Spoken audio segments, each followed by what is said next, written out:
Bismillahirrahmanirrahim. Assalamualaikum warahmatullahi wabarakatuh. Sebelumnya perkenalkan, nama saya Silviana Ailustari dengan nomor induk mahasiswa 2072000035. Pada kesempatan kali ini saya akan membahas mengenai formative assessment dan summative assessment. Namun sebelum masuk ke dalam materi, saya akan menjelaskan terlebih dahulu apa sih itu penilaian atau asesmen.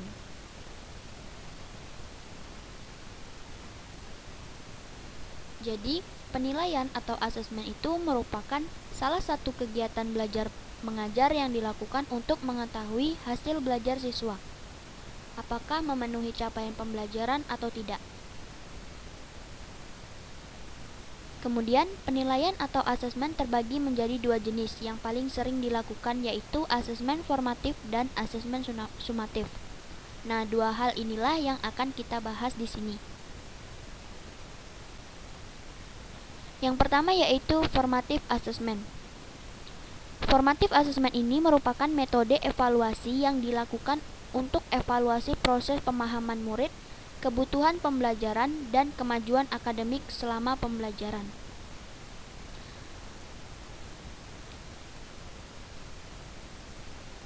Kemudian, formative assessment ini dia memantau pembelajaran murid dan memberikan umpan balik yang berkala dan berkelanjutan. Formative assessment ini dapat dilakukan oleh guru, teman, ataupun diri kita sendiri. Yang kedua yaitu summative assessment. Summative assessment ini merupakan metode evaluasi yang dilakukan di akhir pembelajaran. Bisa dilakukan pada saat UTS ataupun UAS. Nah, summative assessment ini seringkali memiliki taruhan tinggi karena berpengaruh terhadap nilai akhir murid. Sehingga seringkali murid itu memprioritaskan summative assessment ini daripada formative assessment. Kemudian, umpan balik dari summative ini dapat digunakan untuk mengukur perkembangan murid, untuk memandu guru dan sekolah merancang aktivitas mereka untuk proyek berikutnya. Tujuan dan fungsi asesmen. Yang pertama yaitu formative assessment. Tujuannya adalah memperbaiki proses pembelajaran, tidak hanya untuk menentukan tingkat kemampuan peserta didik. Asesmen formatif juga bertujuan untuk memperoleh informasi mengenai kekuatan dan kelemahan pembelajaran yang telah dilakukan. Yang kedua yaitu summative assessment. Fungsinya yaitu pengukuran kemampuan dan pemahaman peserta didik dan sebagai sarana memberikan umpan balik kepada peserta didik.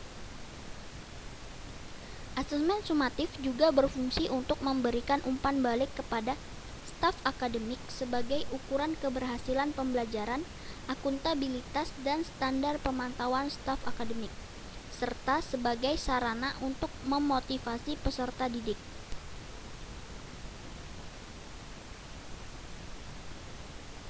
Kemudian kita akan membahas peran analisis butir soal guna meningkatkan kompetensi guru dan hasil belajar peserta didik.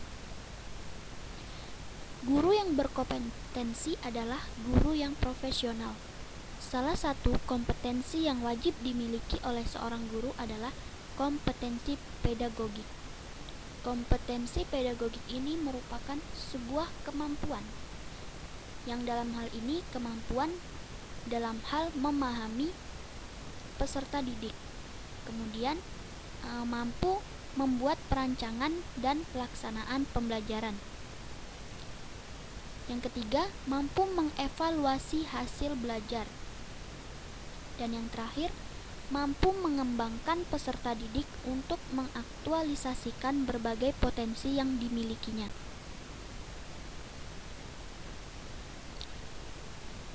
Analisis terhadap butir soal itu meliputi yang pertama yaitu tingkat kesulitan. Soal yang berkualitas baik harus memiliki sifat yang tidak terlalu mudah atau tidak terlalu sulit. Soal yang terlalu mudah tidak membuat peserta didik berusaha lebih tinggi dalam memecahkan soal tersebut.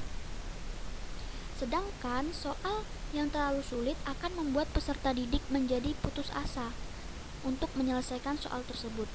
Nah, jadi guru di sini diharapkan untuk menyusun suatu naskah ujian sebaiknya digunakan butir soal yang mempunyai tingkat kesukaran yang seimbang, yaitu soal berkategori sukarnya itu 25%.